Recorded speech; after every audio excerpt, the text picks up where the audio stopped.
ये कहानी है भगवान कृष्ण के प्रिय भक्त कर्माबाई की। कर्माबाई बचपन से ही अपने पिता जीवन राम को कृष्ण भगवान की पूजा करते हुए देखती थी। वो कभी भी कृष्ण भगवान को भोग लगाए बिना भोजन ग्रहण नहीं करते थे।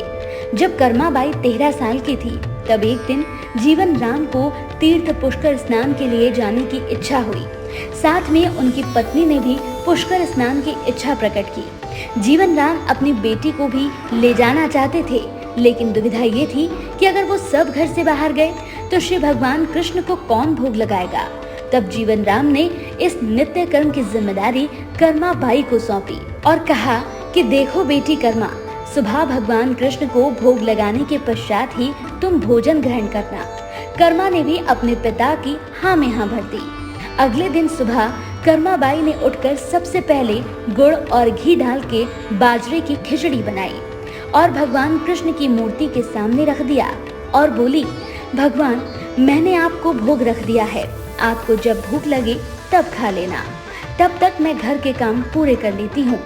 इतना कहकर कर्मा अपने घर के कामों में जुट गई। काम करते करते बीच बीच में आकर देखने पर जब कर्मा को ज्ञात हुआ कि भगवान ने अभी तक खिचड़ी नहीं खाई है, तब उसे संदेह हुआ कि शायद खिचड़ी में घी और गुड़ कम है, इसीलिए भगवान कृष्ण भोजन ग्रहण नहीं कर रहे हैं। तभी कर्माबाई ने खिचड़ी में थोड़ा गुड़ और घी मिलाया और मूर्ति के सामने बैठ गई।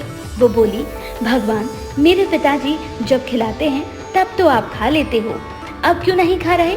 और अभी तो पिताजी बाहर गए हैं, उन्हें आने में बहुत दिन लगेंगे, तब तक आपको भोग लगाने की जिम्मेदारी मुझे दी गई है, इसीलिए जब तक आप भोजन नहीं खाएंगे मैं भी कुछ नहीं खाऊंगी। इस तरह जिद पर अड़ी नन्ही कर्मा की प्यारी बातों से कृष्ण भगवान का सिंहासन डोल गया और फिर मूर्ति से आवाज आई, बेटी कर्मा तुमने पर्दा तो किया ही नहीं, तो मैं भोजन कैसे ग्रहण करूं? तब कर्माबाई ने मूर्ति के आगे अपनी चुन्नी का पर्दा किया और कुछ ही समय में कृष्ण मूर्ति के सामने रखी खिचड़ी की थाली खाली हो गई।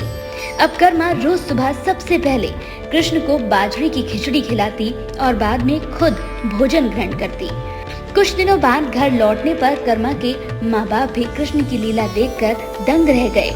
इस तरह कर्माबाई ईश्वर कृष्ण की प्रिय भक्त बन गई और अपने जीवन के अंतिम दिनों में कर्माबाई भगवान जगन्नाथ की नगरी जगन्नाथपुरी में एक कुटिया में बस गई थी।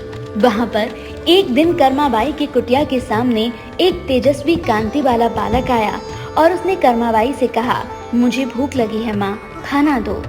उस वक्त भी कर्मा अपने भगवान कान्हा को खिचड़ी का भोग लगा रही थी। कर्मा ने उस बालक को भी खिचड़ी खिलाई।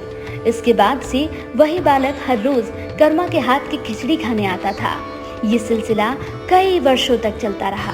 वो बालक कोई और नहीं, स्वयं जगन्नाथ भगवान थे, क्योंकि जिस दिन कर्माबाई का देहांत हुआ उस दिन जगन्नाथ भगवान की मूर्ति की आंखों से आंसू बह रहे थे और उसी रात मंदिर के पुजारी के स्वप्न में जगन्नाथ भगवान आए और अपने दुखी होने का कारण बताया कि उनकी परम प्रिय भक्त कर्माबाई गोलोक सिधार गई है। मैं रोज सुबह उसके हाथ की खिचड़ी खाता था, अब मुझे खिचड़ी कौन खिलाएगा?